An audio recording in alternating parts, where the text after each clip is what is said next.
우리 옆에 계신 분하고 한 번 더 인사를 나누실까요? 사랑의 빚진 자가 됩시다. 한 번 더 할까요? 사랑의 빚을 갚읍시다. 하나님은 사랑이십니다. 위대하신 하나님이 행하신 일 중에 가장 위대한 일은 사랑하신 것입니다. 사랑은 사람을 살리는 가장 근원적인 에너지입니다. 사랑은 사람과 사람 사이에서 풍성한 삶을 살게 합니다. 사랑이 세상을 바꿉니다. 예수님은 적극적으로 사랑을 실천하라고 우리들에게 말씀해 주셨습니다. 요한복음 13장 34절로 35절 말씀을 우리 같이 한번 읽으시겠습니다. 새 계명을 너희에게 주노니 서로 사랑하라. 내가 너희를 사랑한 것 같이 너희도 서로 사랑하라. 너희가 서로 사랑하면 이로써 모든 사람이 너희가 내 제자인 줄 알리라. 아멘. 예수님의 말씀에 순종해서 내가 사랑을 실천하면 세상을 바꾸는 나비 효과가 나타납니다. 혹시 우리 성도님들은 빚을 져본 경험이 있으신지 모르겠습니다. 열왕기하 4장 1절로 7절에 가면 한 여인이 엘리사에게 찾아와서 말합니다. 이 여인의 남편은 엘리사의 제자였습니다. 그 제자는 처자식과 함께 살면서 엘리사를 따라다니면서 이렇게 배우고 양육받고 훈련받고 하나님의 사람으로 세워져 가고 있었습니다. 그런데 이 제자의 삶은 경제적으로 여유롭지 못한 것 같습니다. 또 그리고 이렇게 건강도 좋지 못해서 일찍 단명하게 되어집니다. 졸지에 남편을 잃은 이 미망인 과부는 남편의 스승 엘리사를 찾아갔습니다. 엘리사에게 이렇게 부르짖습니다. 열왕기하 4장 1절에 보시면은 선지자의 제자들의 아내 중에 한 여인이 엘리사에게 부르짖어 이르되 당신의 종 나의 남편이 이미 죽었는데 당신의 종이 여호와를 경외한 줄을 당신이 아시는 바니이다. 이제 빚준 사람이 와서 나의 두 아이를 데려가 그의 종을 삼고자 하나이다 하니. 제자의 아내인 이 여인은 채무자의 의무를 다 감당할 수가 없어서 결국 자기에게 있는 두 아이를 채권자의 종으로 내줄 수밖에 없는 처지에 이르렀습니다. 이때 여인의 마음은 아마 심히 고통스러울 것이고 정말 삶의 절망감이 찾아왔으리라고 생각됩니다. 이것이 빚을 갚지 못하는 채무자의 처지이고 심정입니다. 사도 바울은 이와 같이 빚진 채무자의 마음과 삶을 얼마나 이렇게 잘 아는지, 그 빚이 그를 얼마나 힘들게 하는지 알고 있었습니다. 그러기에 너희는 빚지지 말라고 그렇게 말을 합니다. 그렇지만 오늘날과 같은 사회 속에서 빚을 지지 않고 살아간다고 하는 것이 쉬운 일은 아닙니다. 오늘을 사는 우리는 은행을 통해서 많은 대출을 받습니다. 집을 살 때도 정말 대출을 받게 되어지고 사업을 할 때도 대출을 받습니다.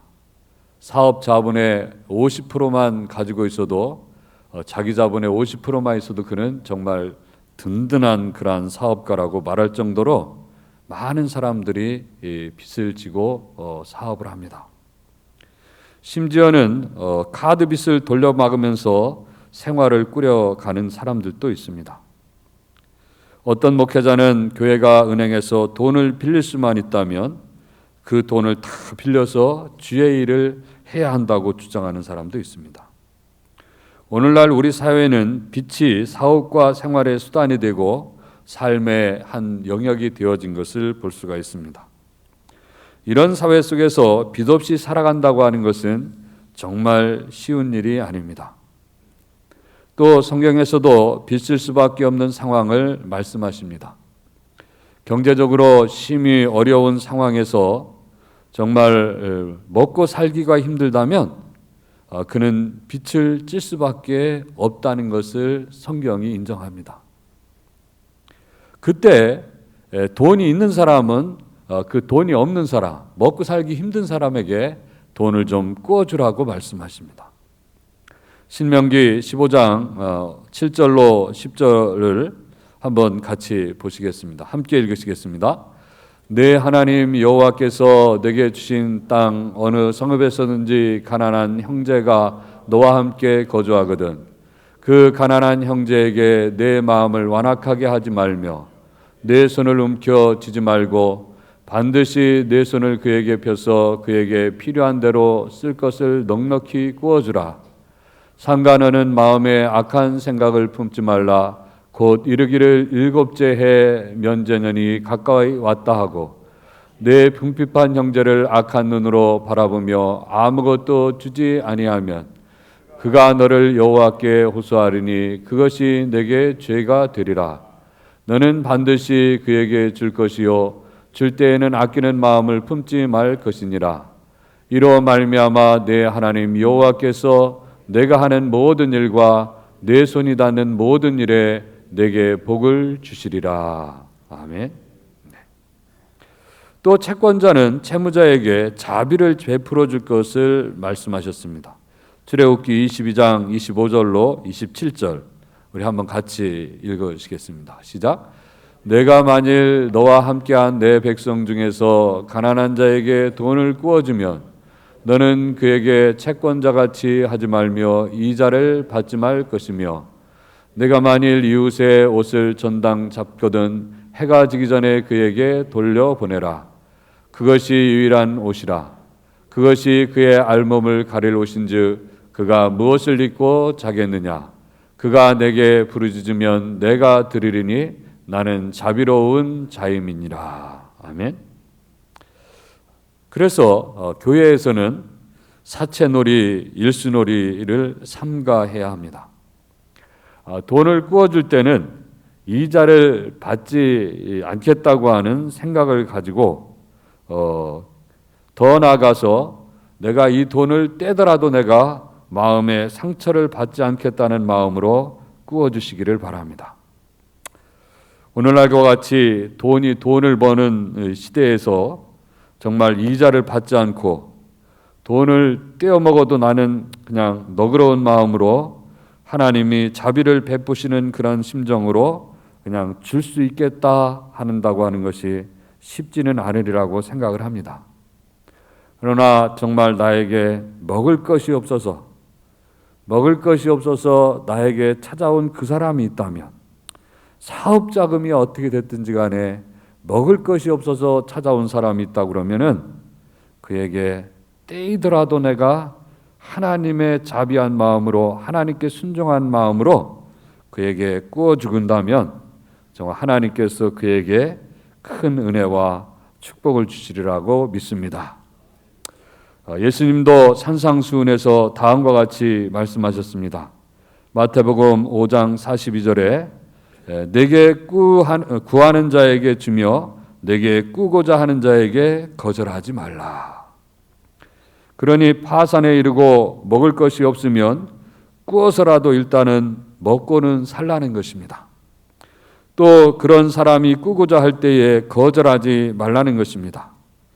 사도 바울이 정말 이런 하나님의 말씀을 몰라서 빚지지 말라고 한 것은 아닐 것입니다. 우리 한번 다시 로마서 13장 8절 말씀을 함께 읽으시겠습니다. 시작. 피차 사랑의 비두에는 아무에게든지 아무 빚도 지지 말라. 남을 사랑하는 자는 율법을 다 이루었느니라. 아멘. 여기서 이 한 소절 안에서 피차 사랑의 빚 외에는 아무에게든지 아무 빚도 지지 말라는 말씀 속에는 사랑의 빛을 꼭 기억하라는 의미가 담겨 있습니다. 사람은요, 삶을 살아가면서 서로가 서로에게 피차 사랑의 빛을 지게 되어집니다. 우리가 이 세상에 태어나서 가장 먼저 사랑의 빛을 지는 사람이 있다면 아마 부모님이실 것입니다. 그리고 가족, 형제, 자매들일 것입니다. 이들에게 우리는 사랑의 빛을 피차지고 있습니다. 또 우리가 신앙생활하는 교회 공동체 안에서 우리는 사랑의 빛을 지고 있고, 또 함께 학문을 한 우리 학교 동문들, 동창들, 동기들에게서 관계 속에서 하나님께서 사회 속에서 만나는 좋은 우리 이웃들을 통해서 우리들은 사랑의 빛을 지고 있습니다. 이런 관계 속에서 진 사랑의 빛을 우리는 꼭 잊지 말아야 할 것입니다. 저는 개인적으로 우리 상광교회에서 사역을 하면서 많은 사랑의 빛을 지고 있다는 생각이 들었습니다.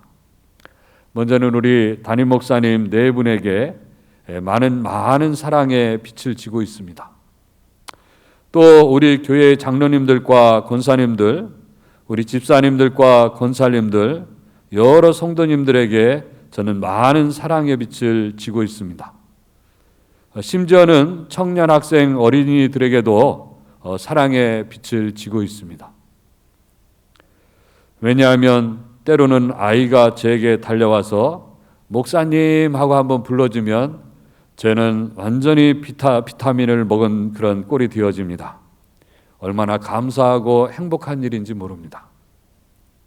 그러니까 아이에게도 저는 사랑을 받고 사랑의 빚진 자가 되는 것입니다.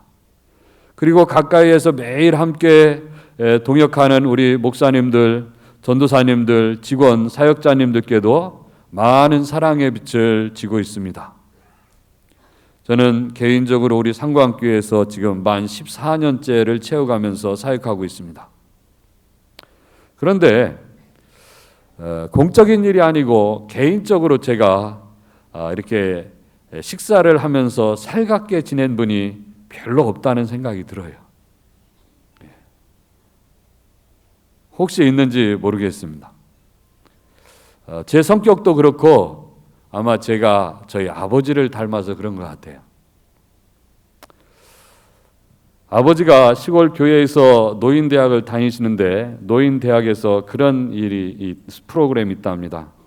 평생에 내가 살아오면서 가장 후회스러운 일이 무엇인가를 쓰는 시간이 있는데 그때 저희 아버지가 거기에 그렇게 썼더랍니다. 내가 평생에 살아오면서 가장 후회스러운 일은 내가 성격이 보수적이고 조금 엄해서 자식들한테 살갑게 사랑한다고 못해준 게 가장 후회스럽다고 그렇게 썼더랍니다. 그래서 그 이야기를 저희 장례식 때 시골교회 목사님이 오셔가지고 그 이야기를 해주는데 제 속에서 어떤 마음이 드냐면 아이고 아버지 정말 살아계실 때 자식들을 불러놓고 한번 내가 정말 미안하다. 내가 좀 보수적이 성격이 엄해갖고 너희들한테 사랑한다 소리 한번 제대로 못해줬구나. 그런 말이라도 해줬으면은 정말 우리가 아버지의 사랑을 더 깊이 깨닫고 느꼈을 텐데 어떻게 그 말씀 한마디 못하시고 돌아가셨나요? 그러면서 혼자 나가서 한참을 울었습니다. 아버지는 그랬구나. 여기 계신 우리 성도님들 중에도 저희 아버지 같은 분들이 꽤 있으시리라고 생각이 됩니다. 후회하시기 전에 오늘 당장 가셔서 허그해 주시고 내가 너를 사랑한다고 그렇게 말씀해 주시기를 꼭 부탁을 드립니다. 이런 때는 아멘 하셔야 되는데 또 우리 장로님들 중에서도 저에게 그렇게 식사하자고 연락하신 분이 아주 없지는 않은데 별로 없으신 것 같아요. 우리 다른 우리 집사님들이나 이런 분들은 뭐 마찬가지고요. 그래서 이렇게 뭐 개인적으로 깊은 친분 관계를 지내는 분은 저는 별로 없다는 생각이 들어요. 그런데요, 제가 우리 교회에서 사역하면서 3번 장례식을 치렀어요. 제일 먼저 우리 장모님 장례식을 치렀고, 그리고 몇 해 전에 형님, 그 다음에 아버님 장례식을 치렀고, 근데 제가 장례식을 치를 때마다 참 많은 정말 상상하지 못했고 생각하지 못한 그러한 사랑을 받았다는 그런 생각을 합니다. 또 제가 입원했을 때 때때로 저를 격려해 주시고 사랑해 주시는 분들이 참 많은 교회다, 그런 생각을 하고, 이렇게 내가 많은 사랑의 빛을 빚어졌는데 내가 이것을 언제 다 갚을 수 있을까, 이런 생각을 해봅니다. 저는 진심으로 우리 성도님들께 감사를 드리고, 제가 다 갚지 못한다 하더라도 우리 하나님 아버지께서 다 갚아주시기를 기도드리며 예수님의 이름으로 축복합니다. 또 설령 물질적인 도움이 아니라 할지라도 많은 사랑을 받았습니다. 지난 금요일에도 작은 일이 하나 있었어요. 그런데 셀리도 우리 김상순 권사님을 비롯해서 우리 많은 권사님들, 집사님들이 카톡방을 통해서 저를 얼마나 위로하시고 격려하시는지 몰라요. 어떤 분은 꿀도 저에게 선물해 주셨어요. 실수는 사실 제가 했는데 격려와 사랑은 제가 받고 있다는 생각이 들었습니다. 이런 모든 것들이 저에게는 사랑의 빛입니다. 이런 사랑의 빛을 잊지 말라고 그렇게 사도 바울은 우리에게 분명하게 권면해 주고 있습니다.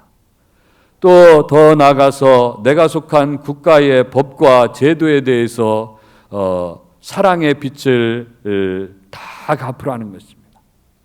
그 의무를 다하라는 것입니다. 아무에게든지 아무 빚도 지지 말라 해서 빚도 지지로 번역된 오페일레테는 빚지다, 은혜를 입다 하는 의미로 쓰여졌습니다. 이는 개인 관계의 금전적 요소에만 국한하지 않습니다. 보다 더 넓게 개인이나 국가적인 측면에서 법의 기준에 의해서 준법적인 의무, 도덕적 의무를 포함하고 있습니다. 왜냐하면 본문 앞에 있는 로마서 13장 1절로 5절까지는 국가 권력과 준법을 강조하고 있습니다. 또 6절로 7절에서는 조세에 대한 의무를 다 하라고 가르치고 있습니다. 자신이 사회생활을 하면서 개인적으로나 한 국가의 시민으로 살아가면서 국가에 행할 모든 의무를 다 행하라는 것입니다. 그런 도덕적 행위와 의무가 빛으로 남아있지 않게 하라는 것입니다. 이것이 그리스도를 만나고 예수 그리스도를 만나고 하나님의 자녀가 된 기독교인들이 살아가야 될 삶의 의무요, 삶의 기준이라고 하는 것을 가르쳐주고 있습니다. 그러므로 기독교인은 하나님을 신실히 신뢰하는 신앙인인과 동시에 또한 국가에 대한 의무와 책임을 다하는 훌륭한 시민이 되어야 하는 것입니다. 우리나라에도 국민의 4대 의무가 있습니다. 납세, 국방, 교육, 근로의 의무입니다. 요즘 이에 반해서 경역 거부하는 사람들이 있습니다. 양심적 병역 거부가 뜨거운 논란이 되고 있습니다. 저는 개인적으로 병역을 거부하는 사람들에게는 병역 의무에 준하는 국가의 안보와 사회의 이익을 위한 봉사가 꼭 있어야 한다고 생각하는 사람입니다. 우리 성도님들도 지금까지 살아오면서 지금 함께 살아가는 사람들과 사이에서 받은 많은 사랑의 빛이 있을 것입니다. 그 사랑의 빛을 잊지 마시기를 주님의 이름으로 축원합니다. 그 사랑의 빛이 또 다른 사랑을 창조해내는 것입니다. 개인적으로, 사회적으로, 제도적으로 내가 받은 사랑의 빛을 기억하시고 그에 응하는 사랑의 실천을 하기 위해서 노력하는 우리 모두가 되시기를 주님의 이름으로 축원합니다. 그때 그 사랑이 가정을 살리고 그 사랑이 교회를 살리고 그 사랑이 국가와 민족을 살리는 원동력이 되는 것을 믿으시기를 주님의 이름으로 축원합니다. 또 사랑의 빛이라는 의미 속에는 적극적으로 사랑의 빛을 갚으라는 뜻이 있습니다. 내가 사랑을 받으면 나를 사랑한 그 사람을 내가 사랑하고 싶은 아주 적극적인 사랑의 에너지가 내 속에서부터 이렇게 솟아오르는 것을 경험하게 되어집니다. 그 사랑하고 싶은 이 적극적인 욕구 속에서 또 아름다운 사랑이 하나 창조되는 것입니다. 첫 번째 달라지는 것이 있는데 언어가 달라집니다. 마지막 동사의 액센트가 위로 올라가는 것이 아니라 아래로 조용히 점잖하게 조용하게 내려옵니다. 그래서 야 이거 했냐? 이렇게 물어보는 것이 아니라 이거 했어요? 이렇게 물어봅니다. 언어의 뉘앙스가 달라집니다. 아주 분위기 있고 따뜻하고 그리고 사랑스러운 언어로 바뀌게 되어집니다. 그리고 무언가 내가 받은 사랑에 대해서 무언가 나도 그 사람에게 사랑의 행위로 주고 싶은 마음이 생깁니다. 그래서 선물을 주고 싶고 어떻게 하면 그 사람의 기분에 좋게 내가 선물을 구입해서 정말로 줄까? 그러는 마음의 전달이 시작되게 되어지는 것입니다. 그 사람하고 좋은 관계를 만들고 싶은 욕구가 생기면서 여러 가지 사랑의 행동들이 나타나는 것입니다. 그 사랑으로 말미암아 세상이 아름답게 변화가는 것을 우리는 보게 되어집니다. 먼저는 이웃과의 관계에 있어서 적극적으로 사랑을 실천하는 것입니다. 왜냐하면 사랑은 이웃에게 악을 행하지 않기 때문에 그렇습니다. 당시 사회 속에서 가장 중요하게 여긴 것이 있다면 율법입니다. 율법에는 크게 두 가지 항목이 있습니다. 첫 번째는 하나님께 대해서 하나님을 사랑해야 할 항목입니다. 십계명 중에서 첫 번째부터 네 번째까지 계명에는 하나님께 대해서 어떻게 사랑해야 되는지를 가르쳐주고 있습니다. 이것을 우리는 대신법이라고 합니다. 두 번째는 사람, 즉 이웃에 대해서 행해야 될 조항들이 나오는데 다섯 번째부터 10번째 계명입니다. 이것을 대인 계명이라고 하는데 오늘 본문에서는 십계명 중에서 네 가지 계명이 나오고 있습니다. 우리 다 같이 한번 로마서 13장 9절 말씀을 함께 읽겠습니다. 시작. 간음하지 말라, 살인하지 말라, 도둑질하지 말라, 탐내지 말라 한 것과 그 외에 다른 계명이 있을지라도 내 이웃을 내 자신과 같이 사랑하라 하신 그 말씀 가운데 다 들었느니라. 아멘.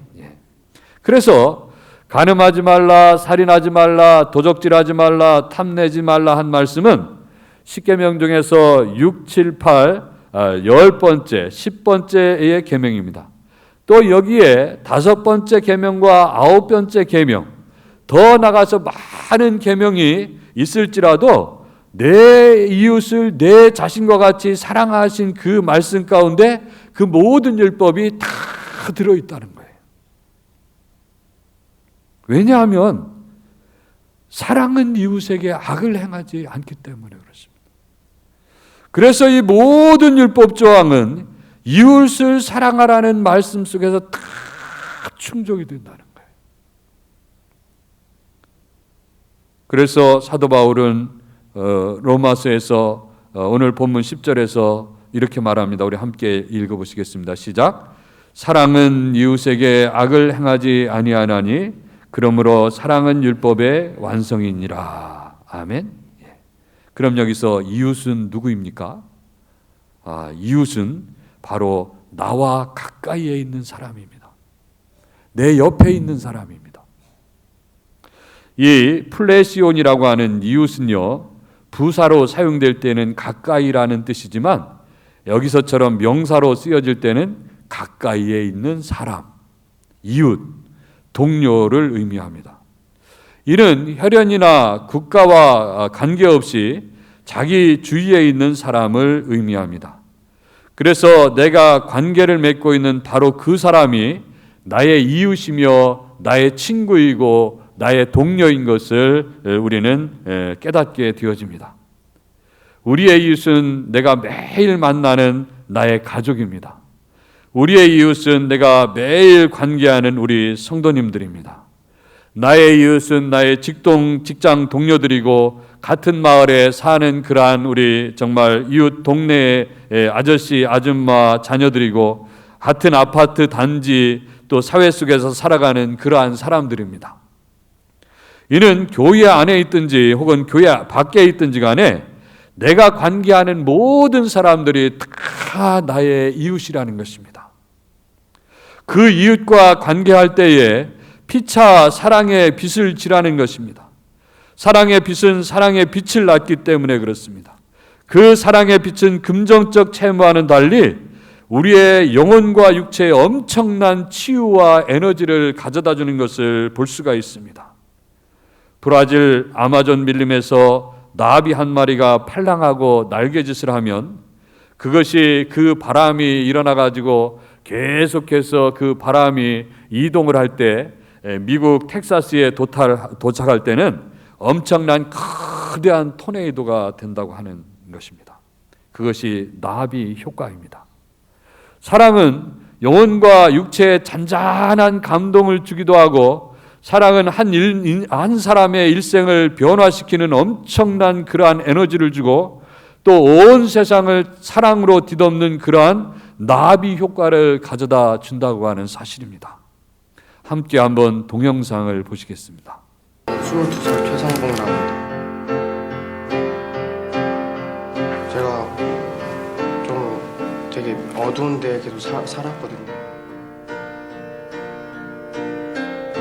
지금도 여기에 도전한 것도 너무 막 마음이 좀 되게 무겁고 좀 많이 그런데 남들처럼 그 사람처럼 되고 싶어서 제가 3살 때 고아원에 이렇게 맡겨졌는데요. 5살 때 고아원에서 구타를 맞아가지고 도망쳐 나왔어요. 5살 때부터 그냥 껌 같은 거 팔면서 바카스나 이런 거 팔면서 그냥 뭐 그렇게 생활을 했고요. 10년 정도. 거의 한 10년 동안 그렇게 살았어요. 자는 곳은 그냥 계단이나 이렇게 화장실, 공동 화장실이나 이런 데서 10년 동안 거기서 이렇게 뭐 하루살이죠.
왜 노래하고 싶어요? 제가 어릴 때 좀 많은 사건들이 되게 많았어요. 그러니까 막 어디 팔려가기도 하고 좀 나이트에서 껌 팔면서 이렇게 어떤 사람이 성악하는 걸 봤어요. 근데 나이트는 되게 신나는 노래만 하는데 거기서 나 진지하게 하는 모습에 그 매료가 돼서 그때부터 좋아했어요. 합격입니다. 장진 감독님 합격입니다. 축하합니다. 저는 이 동영상을 전에도 한번 보았는데 최근에 또 이렇게 보면서 많은 감동을 받았습니다. 이 거리의 껌파리 소년이 세계적인 성악가 스타로 되기까지 이의 삶을 한번 생각해 봤고요. 이 최성봉이라는 이 청년도 참 훌륭하지만 이가 세계적인 가수가 되기까지 뒷바라지한 사람이 있는데 그의 스승 박정서라는 사람이 참 훌륭하다는 생각이 들었습니다. 어떻게 거리의 껌파리 소년을 제자로 받아들여 가지고 10여 년 생활 동안 성악을 가르치고 초등학교 검정고시를 패스하게 하고 중학교 검정고시를 패스하게 하고 성봉이가 그렇게 예술고등학교를 가고 싶었는데 예술고등학교 입학을 시켰습니다. 그런데 성봉이는 대인관계를 할 줄 몰라서 선생님들과의 학생 같은 동료들과의 많은 어려움이 있어가지고 성봉이가 나는 학교 다닐만 못한 것 같다고 포기를 할 때, 야, 대한민국에서 살려면 고등학교 졸업장은 하나 있어야 된다. 너는 어떻게 해서라도 졸업해라. 그래서 졸업을 시켰는데 이 성봉이가 대학교를 가려니까 돈이 없는 거예요. 자기도 돈이 별로 없어요. 그래서 정말 등록금을 마련하고자 대구에 가서 1년 동안 성봉이가 알바를 했는데 악덕업주를 만나서 돈을 한 푼도 받지 못했어요. 그러고서는 이제 성봉이가 정말 나 같은 인간은 살 가치가 없다 라고 생각하고 죽으려고, 그래도 자기 인생에 가장 한 사람, 자기에게 사랑을 베풀어준 그 사람한테 마지막 전화를 합니다. 그러면서 외마디를 남깁니다. 죄송합니다. 그러고 전화를 끊었는데 그 왜 죄송합니다라는 말의 어감이 이 박정소 씨한테 좀 이상하게 다가왔습니다. 박정소 씨는 무언가를 낌새를 차리고 다시 전화를 합니다. 성봉아, 뭔 일 있고? 그러니까 얘가 또 죄송합니다 하고 끊습니다. 다시 전화를 해서 뭔 일이 나니까? 또 죄송합니다. 박정수가 세 번째 전화를 걸어서 성봉아, 딱 한 번만 만나자. 나 너에게 꼭 할 말이 있다. 그래서 마지막 자기가 가려고 하던 길을 멈추고 자기를 사랑해준 그 박정수를 배신할 수가 없어서 그를 찾아옵니다. 그때 이 스승 박정수가 이렇게 말하면, 너 그러지 말고 TVN TV에서는 코리아 갓 탤런트에 한번 나가봐라. 거기 1등 상금이 3억이란다. 그러면서 한번 나가보라 그래서 1개월 동안 연습을 해가지고 갓 탤런트에 나가서 정말 출연하도록 합니다. 이것이 계기가 되어서 2011년 제1회 코리아 갓 탤런트에서 준우승을 했는데 아까 나온 영상이 예선에서 통과되는 모습입니다.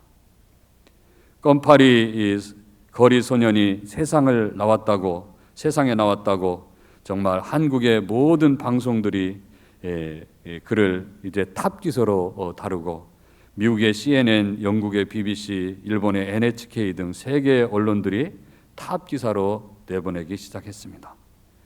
자살을 수백 번 넘게 생각하고 여러 번 시도했던 이 껌파리 고아 최성봉, 모든 세계의 언론들의 주목을 받으면서 지금은 세계적인 성악 가수로 활동하고 있습니다. 지금도 노래와 강연을 통해서 이 시대에 희망을 주는 희망 아이콘으로 활동하고 있습니다. 최성봉이 쓴 책이 있는데 무조건 살아 단 한 번의 삶이니까 라는 책을 쓰기도 했습니다. 저는 그 책 제목이 참 마음에 든다는 생각을 합니다. 박정수 씨는 고백합니다. 처음 최성봉을 만났을 때 자신은 부산 출신으로 대전에서 자취방도 없이 오직 오페라 가수가 되겠다고 하는 꿈에 부푼 가난한 음악도였다고 말합니다. 음대를 다니며 교회에서 성가대 지휘를 하고 학생들 레슨을 하면서 근근히 살아가는 그런 가난한 대학생이었습니다. 그는 지금도 일반인을 대상으로 콘서트를 하는데 자기를 기독교인이라고 말합니다. 그런데 그 콘서트는 노래만 하는 것이 아니라 강연도 하더라고요. 그러면서 그가 정말 어떻게 그러는 가난한 자기도 살기가 구차한 삶 속에서 그 아이를 받아주고 그에게 자기가 좋아하는 노래를 가르쳐주고 그 박정서 씨를 만나서 처음으로 최성봉이가 글씨를 써봤는데 자기 이름을 써봤대요. 피아노에 앉았는데 도가 어디죠 모르더래요. 그런 아이를 교회 데리고 와가지고 자기가 아는 그러한 대학생, 수학 잘하는 사람한테는 수학을 배우게 해주고, 국어 잘하는 사람한테는 국어를 배우게 해주고, 이렇게 해서 정말 그 아이가 1년 동안에 초등학교, 중학교 검정고시를 패스하게 해줬어요. 그리고 그 아이의 소원인 고등학교, 예술고등학교에 갈 수 있도록 도와준 것입니다. 여러분, 밥 한 끼는 사줄 수 있다는 생각을 해요. 그때 어떻게 하루도 아니고 1년도 아니고, 걔가 14살 때 만나서 가텔랜트에 22살이 되더라. 그렇게 그를 삶을 이끌어주며 그를 지도해주고 그에게 가르쳐 줄 수 있느냐 하는 것입니다. 그러면서 유튜브에 있는 박정성 씨의 제4회 라이프 콘서트 동영상을 소개하는 문구에 이 박정서 씨가 남긴 글이 있는데 아주 충격적입니다. 누군가를 조건 없이 믿어주고 응원해 주세요 그랬어요. 그리고 콘서트가 노래만 하는 것이 아니라 찬양 간증 집회 같은데 일반 대중들 앞에서 그렇게 말합니다. 나눔은 축복의 통로입니다. 자신이 성봉이를 돌본 것은 얼마 되지 않는데 성봉이를 통해서 정말로 얻은 것이 너무나 많다는 것입니다. 그동안 성봉이에게서 받은 것도 많고, 또 당시 일주일 동안 정말 4번의 그러한 일주일 안에 4번의 콘서트를 소화해내야 했고, 음반을 냈는데 3일 만에 다 팔려가지고 음반 판매 1위를 기록했답니다. 사랑의 빛이 축복의 통로가 되어서 자신에게 돌아오는 것을 그는 고백하는 것을 볼 수 있습니다. 또 작은 나눔이 엄청난 회로리 바람을 일으켜가지고 온 세상에 희망을 주는 그러한 거대한 토네이토로 강타하는 것을 볼 수가 있습니다. 저는 생각해 보았습니다. 나라면 어떻게 했을까? 만약에 나에게 성봉이 같은 사람이 거리에 껌파리 소년이 찾아왔다면 나는 그를 어떻게 대했을까 한번 생각해 봤습니다. 저는 기본적으로 내 철학이 나에게 오는 사람은 국밥 한 그릇은 사줘야 된다고 생각하니까 아마 밥 한 끼 값은 줬을 것 같아요. 그리고 정말 성봉이처럼 그가 내가 목사니까 목사님 저에게 성경 말씀을 좀 가르쳐 주세요. 그러면 성경은 가르쳐 줬을 것 같아요. 그런데 내가 그 아이에게 글을 가르치고 또 그리고 정말로 삶을 이끌어주고 또 그리고 검정고시를 패스하게 해주고 학교에 진학하게 해주고 또 그에게 정말 그 시리에 빠졌을 때 그를 끝까지 붙잡고 그에게 마지막 희망을 한번 걸어보라고 말할 수 있을까? 그것이 저에게 질문이 되었습니다. 또 정말 나는 수년 동안 목회를 해오면서 많은 사람들에게 사랑을 받았지만 나는 얼마나 많은 사랑을 사람들한테, 성도님들한테, 우리 이웃들한테 주었는가? 또 나에게 성봉이 같은 제자는 없다 하더라도 나를 스승이라고 말하는 제자가 있는가? 그 제자는 지식 이전의 사랑이라는 것을 깨닫게 됩니다. 우리가 성봉이 같은 거리 껌파리 소년을 다 돌보지 못한다 하더라도 우리가 교회 안에서, 우리가 정말 직장 안에서, 우리 이웃 가운데, 또 정말 우리가 너무나 가장 가까이에 있는 우리 가족들 가운데서 우리가 사랑의 빚진 자로 서로가 서로에게 사랑을 실천한다면 내가 속해 있는 그러한 공동체, 내가 관계하는 모든 이웃들은 정말 행복하게 아름다운 사랑의 사랑으로 이 세상을 변화시켜 가리라고 생각이 되어집니다. 우리 피차 사랑의 빛을 지면서 온 세상을 변화시키고 예수 그리스도의 제자를 세우는 하나님의 사람들이 되시기를 주님의 이름으로 축원합니다. 기도하시겠습니다.